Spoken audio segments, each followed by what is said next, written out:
تو چلیں دوستو مائیکل فیراڈے کے بارے میں ویڈیو شروع کرتے ہیں، جسے جدید برقیات کا بانی بھی کہا جاتا ہے۔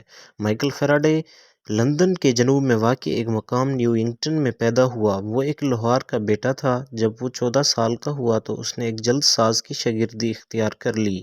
یہاں اس نے سائنسی کتابوں اور رسالوں کو دلچسپی سے پڑھنا شروع کر دیا جو گاہک جلد سازی کے لیے لاتے تھے۔ آہستہ آہستہ اس کی سائنس میں دلچسپی اس حد تک بڑھ گئی کہ اس نے 1812 میں لندن کے شاہی ادارے میں سائنسی لیکچر سننے کے لیے جانا شروع کر دیا۔ ایک مرتبہ فیراڈے کی ملاقات مشہور سائنسدان سر ہمفری ڈیوی سے ہوئی۔ انہوں نے فیراڈے کو شاہی ادارے میں لیبارٹری اسسٹنٹ کے طور پر کام کرنے کی پیشکش کی، جسے فیراڈے نے قبول کر لیا۔ فیراڈے نے ڈیوی کے ساتھ کام کرتے ہوئے کیمیا کے تجربات کرنے شروع کر دیے۔ وہ پہلا آدمی تھا جس نے 1823 میں مائع کلورین گیس تیار کی۔ اگلے ہی سال اس نے ایک کیمیائی مادہ بنزین دریافت کیا۔ اس نے ایک ایسا شیشہ بھی ایجاد کیا جس میں سے حرارت نہیں گزر سکتی تھی۔ فیراڈے نے ڈنمارک کے ایک سائنسدان کے بارے میں سنا جس نے 1820 میں یہ ثابت کیا کہ برقی روح سے مقناطیسی میدان پیدا کیا جا سکتا ہے۔ اس واقعے سے فیراڈے کی توجہ بجلی کی طرف ہو گئی۔ جلد ہی اس کے ذہن میں یہ خیال آیا کہ جس طرح برقی روح سے مقناطیسی میدان پیدا کیا جا سکتا ہے، اسی طرح مقناطیسی میدان سے برقی روح بھی پیدا کی جا سکتی ہے۔ چنانچہ اسی خیال پر اس نے تحقیقی کام شروع کر دیا۔ پہلے فیراڈے نے بجلی اور مقناطیسیت کو استعمال کر کے بجلی سے حرکت پیدا کرنے کا طریقہ دریافت کیا۔ اسی طریقے پر اس نے 1830 میں پہلی بجلی کی موٹر تیار کر لی۔ پھر اس نے 1831 میں تجربات کے بعد یہ معلوم کر لیا کہ جب کسی مقناطیس کے قطبین کے درمیان کسی تار کو حرکت دی جائے تو برقی روح پیدا ہوتی ہے۔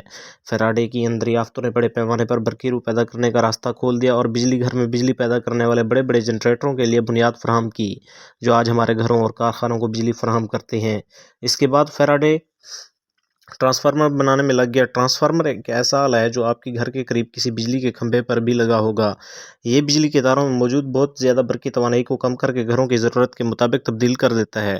وہ اس بات کو بھی ثابت کرنے میں لگا رہا کہ بجلی خواہ کسی بھی طریقے سے پیدا کی جائے، یہ ہمیشہ ایک جیسی ہی ہوتی ہے۔ فیراڈے نے کیمیائی مادوں پر بجلی کے اثرات کا بھی مطالعہ کیا۔ نیز اس نے روشنی کی کچھ شعاعوں پر مقناطیسیت کا اثر معلوم کرنے کی بھی کوشش کی۔ وہ بہت احتیاط کے ساتھ سائنسی تجربات اور مشاہدات کرتا تھا۔ آج بھی سائنسدان انہی کے طریقوں پر عمل کرتے ہیں۔ فیراڈے نے بہت سے انعامات اور اعزازات بھی حاصل کیے۔ اس نے 1867 میں 76 سال کی عمر میں وفات پائی، مگر ہمارے لیے کیمیا اور برقیات کے میدانوں میں بے شمار دریافتوں کا خزانہ چھوڑ گیا، جس نے ہماری زندگیوں کو بدل کے رکھ دیا۔ ان کے اہم تاریخی واقعات میں 1791 میں فیراڈے لندن انگلستان میں پیدا ہوا۔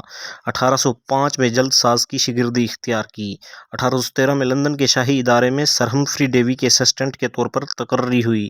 1830 میں بجلی کی موٹر کا اصول دریافت کیا۔ 1831 میں ٹرانسفارمر اور ڈائنمو کا اصول دریافت کیا۔ 1832 میں ثابت کیا کہ کسی بھی طریقے سے پیدا ہونے والی بجلی ہمیشہ ایک جیسی ہوتی ہے۔ 1867 میں وفات پائی۔ مائیکل فیراڈے نے کیمیا کے میدان میں بہت اہم دریافتیں کیں۔ اس نے ایک کیمیائی مادہ بنزین دریافت کیا اور کلورین گیس پر تحقیق کی۔ فیراڈے کو زیادہ شہرت بجلی اور مقناطیسیت پر کام کی وجہ سے حاصل ہوئی۔ اس کی یہ دریافت بڑے پیمانے پر بجلی پیدا کرنے کی بنیاد بنی۔ آج ہمارے گھروں میں موجود بجلی بڑی بڑی مشینیں یعنی جنریٹر سے بجلی فیراڈے کے اصول کے مطابق ہی پیدا کی جاتی ہے۔